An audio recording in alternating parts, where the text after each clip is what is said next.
না একেবারেই।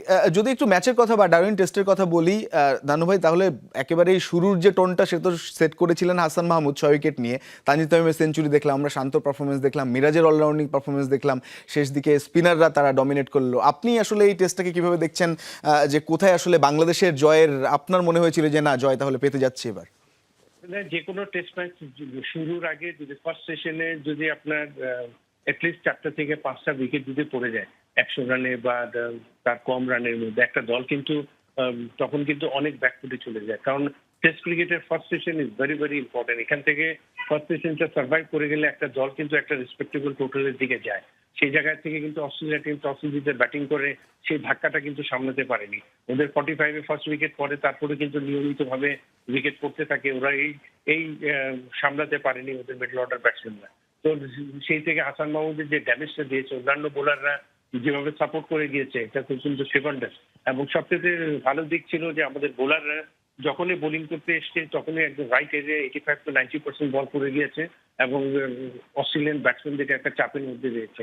তারপর আমি বলবো যে যখন আমরা ফার্স্ট ইনিংসে ব্যাটিং করতে যাই সেই জায়গায় কিন্তু আমাদের ব্যাটসম্যানরা যথেষ্ট রেসপন্সিবিলিটি নিয়ে ব্যাটিং করে, প্রতিটা সেশন কিন্তু একদম সেন্সেবল ব্যাটিং করেছে।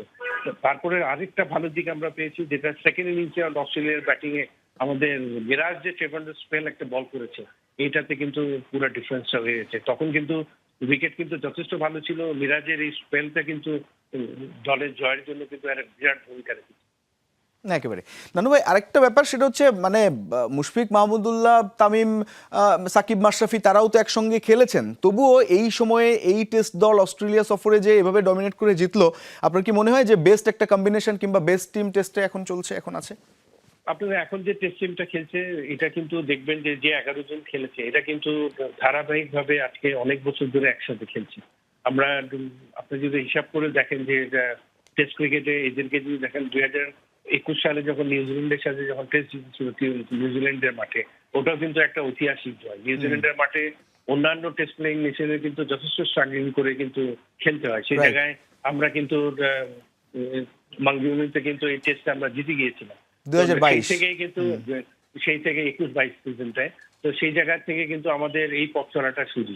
ঠিক পার্শ্ববর্তী দেশকে কিন্তু এই এসে কিন্তু আমরা 2026-এ হারিয়ে দিচ্ছি। তো আমি সবকিছু বলবো যে প্রসেসটায় আমাদের চলছে। লঙ্গার ভার্সন এনসিএল এ আমাদের যথেষ্ট দিক আমরা চেঞ্জ করেছি, ফাস্ট বোলারদের জন্য আমরা বল চেঞ্জ করা হয়েছে, টেকনিক্যালি অনেক কিছু ইস্যু আমরা চেঞ্জ করেছি।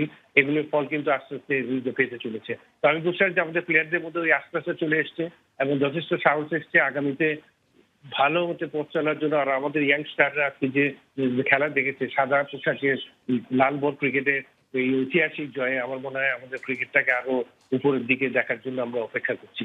একেবারে। নানু ভাই, আপনার কাছে শেষ প্রশ্ন। টেস্ট চ্যাম্পিয়নশিপ সাইকেলে 4 নম্বরে ভারতেরকে পেছনে ফেলে বাংলাদেশ এগিয়েছে, সেটা তো একটা ব্যাপার। বাংলাদেশের এই তৃতীয় টেস্ট অস্ট্রেলিয়ার মাটিতে, যেটাতে তারা জয় পেয়েছে। এর আগে ইংল্যান্ড দ্বিতীয় টেস্টেই অস্ট্রেলিয়াকে হারিয়েছিল, সেটা টেস্ট ইতিহাসেরই দ্বিতীয় টেস্ট ছিল।